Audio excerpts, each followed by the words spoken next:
नमस्कार, मी भगवान वानखेडे। आपण पाहताय पंढरपुरातील सर्वात पहिले YouTube news channel Pandharpur live. Solapur जिल्ह्यातील 4 साखर कारखान्यांना साखर आयुक्तांनी नोटीस बजावली। विना परवाना ऊस गाळप केल्यामुळे या साखर कारखान्यांना ही नोटीस बजावली। यामध्ये 2 साखर कारखाने हे सहकारी असून 2 साखर कारखाने हे खासगी आहेत। राज्यातील यंदाच्या ऊस गाळप हंगाम 2024-25 मध्ये सोलापूर जिल्ह्यातील 4 साखर कारखान्यांनी विनापरवाना ऊस गाळप सुरू केल्याचे समोर आले।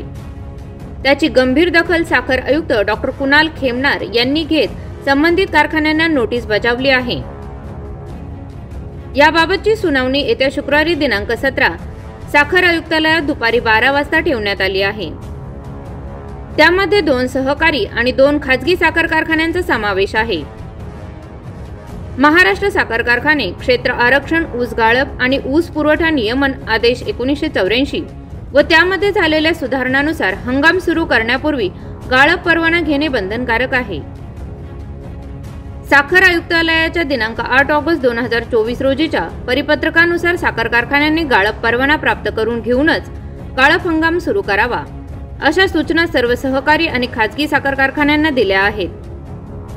असे असतानाही गोकुळ शुगर इंडस्ट्री लिमिटेड धोत्री तालुका दक्षिण सोलापूर, मातोश्री Lakshmi cogeneration industry limited Ruddewadi तालुका अक्कलकोट, श्री संत दामाजी सहकारी साखर कारखाना लिमिटेड मंगळवेढा तालुका मंगळवेढा, भीमा सहकारी साखर कारखाना लिमिटेड टाकळी सिकंदर या साखर कारखान्यांनी गाळप परवाना प्राप्त करून न घेता ऊस गाळप हंगाम 2024-25 सुरू केल्याचे प्रादेशिक साखर सहसंचालक सोलापूर यांनी दिलेल्या पत्रान्वये कळविले आहे। संबंधित साखर कारखान्यांनी विनापरवाना गाळप सुरू केल्याने कायद्याचे व दिनांक 14 ऑक्टोबर 2015 चे पालन न केल्याचे आदेशातील तरतुदीनुसार दंडात्मक कारवाई करण्याचे प्रस्तावित आहे।